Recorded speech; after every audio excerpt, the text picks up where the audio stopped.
Tekankan dalam pengajian saya begini, ikhwah sekalian, tolong kalau masa lalu kita begini yang akan saya jelaskan, sudahlah, tapi anak-anak jangan begitu. Kita ini sekarang seringkali tertahan hati kita untuk bisa memahami tauhid kepada Allah, menggantungkan nasib kepada Allah. Apa sebabnya? Sebab utamanya, ikhwah sekalian, karena kita terlalu terpengaruh dengan dongeng-dongeng manusia.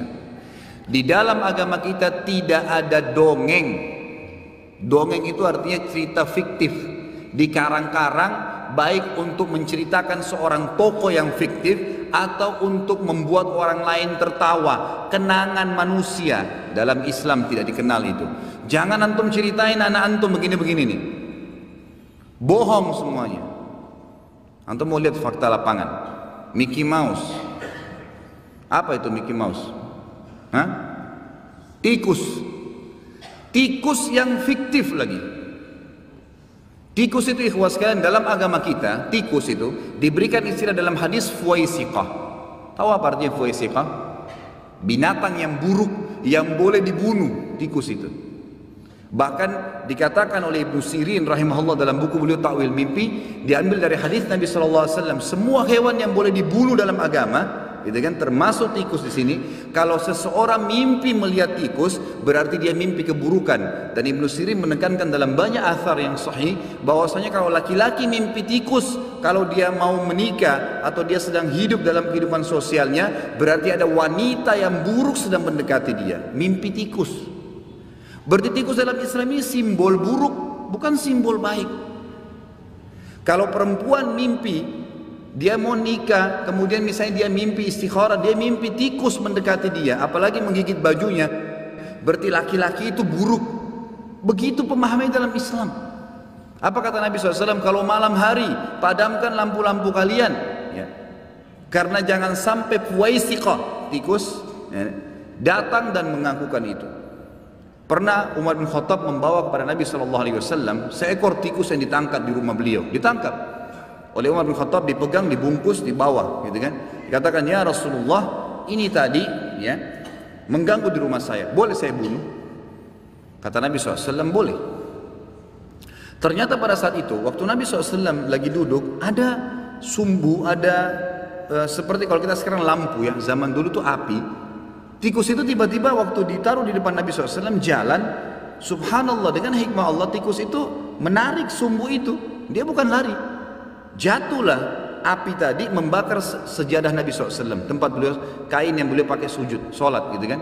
Lalu kata Nabi SAW, sesungguhnya ya, tikus-tikus ini ditunggangi oleh syaitan untuk merusak barang-barang kalian, sebagaimana kalian lihat sekarang. Apa yang antum ambil pelajaran dari kisah Mickey Mouse? Dari kisah kosong, bohong, fiktif, demi Allah ikhwan, merusak akidah antum. Berapa banyak orang Islam yang buat kamar anaknya Mickey Mouse semua. Ini bukan main-main ini. Ini masalahnya ini jadi penghalang akidah. Antum jadi nggak bisa memahami hal-hal gaib seperti ini karena kita terkontaminasi dengan cerita fiktif, dongeng yang bohong. Tom and Jerry itu apa, ikhwan? Hah? Cerita bohong, fiktif. Tikus berantem sama kucing. Pernah antum lihat tikus berantem sama kucing? Hah? Yang ada kucing makan tikus, ya. Nggak pernah tikus berantem sama kucing. Nggak ada sejarahnya. Tapi dibuat rekayasa kisah di situ, bahwa saya bisa. Kalau antum nonton, antum oh iya ketawa lucu. Anak antum kalau nonton yang apa kira-kira? Yang dia tangkap, oh boleh orang pukul-pukulan. Dan orang dipukul sama apapun tidak mati, mau kena strum kah, mau jatuh dari tangga kah, mau kepalanya gepeng kah, nggak apa-apa. Ini ngapain orang Islam ini? Kenapa jadi begini? Gitu. Apa yang dirangkap oleh anak kita nanti adalah cerita-cerita dongeng. Kalau antum datangkan cerita hakikat nanti yang benar tentang masalah kematian, malaikat maut, surga neraka, dia sulit tangkap karena dongeng ini sudah menjadi tameng buat dia. Jangan ikhwan sekalian. Nggak ada manfaatnya sama sekali, gitu kan? Spiderman, Batman, ada itu benar. Antum sudah tahu belum fakta lapangan? Di Amerika waktu pertama diterbitkan film Spiderman, cuma disembunyikan datanya. Ini Anda buka di majelis ini, ikhwas sekalian. Itu waktu diputar pertama kali dan banyak anak-anak nonton, banyak sekali anak kecil mati karena loncat dari apartemen. Itu faktanya, tapi disembunyikan supaya filmnya itu laku. Karena nggak ada orang bisa loncat terbang seperti itu, mustahil. Tapi dibuat cerita fiktif, seakan-akan itu adalah tokoh pahlawan dunia. Jadi orang-orang pun berharap nanti, oh nanti akan ada kalau manusia luar negeri, luar angkasa datang. Rekayasa nggak ada. Luar angkasa bagi kita tuh penghuninya malaikat, nggak ada itu. Ya. Dibuat cerita fiktif, bohong semua, merusak akidah kaum muslimin. Nggak boleh, gitu kan? Di Amerika, bukan Amerika, di beberapa negara Eropa, saya dengar kemarin cuplikan langsung dari Saudi, itu ternyata SpongeBob itu dilarang udah. Apa itu SpongeBob? Spon untuk bersihin piring, dibuat cerita bohong. Kerja di satu restoran di dalam lautan, ini dari mana ceritanya? Nah, kira-kira apa yang jadi apa anak antum nonton itu? Susah. Kenapa antum tidak balik, ikhwas sekalian? Saya sampai bilang sama istri saya, tadi termasuk ke sini saya bilang, kita harus benar-benar bisa mendidik anak kita dengan Islami, betul-betul. Kalau perlu sementara liburan pun, yang jadi masalah gitu kadang-kadang. Kita kalau liburan, kalau lagi musim liburan, kemarin banyak keluhan dari ikhwan dan akhwat, kita nggak tahu mau bawa anak kita kemana Ustaz. Akhirnya pergi juga ke tempat hiburan seperti orang umumnya, pergi kolam renang, lihat auratnya orang lain, ya, pergi kemana, ya, tiap saat ada liburan langsung ke mall, dengar musik. Anak-anak antum ini sedang terdidik dengan pola itu. Kenapa nggak buat mereka cinta dengan majelis ilmu, ikhwas sekalian? Saya terus terang kagum kemarin. Sampai saya salut melihat ada anak kecil diajak sama ayahnya di Kalibata. Di taklim saya lagi bahas menyari muslim. Dia dekatin saya setelah taklim, dia bilang, Ustaz, alhamdulillah saya bisa ketemu langsung. Biasanya saya cuma ikutin Ustaz dari YouTube.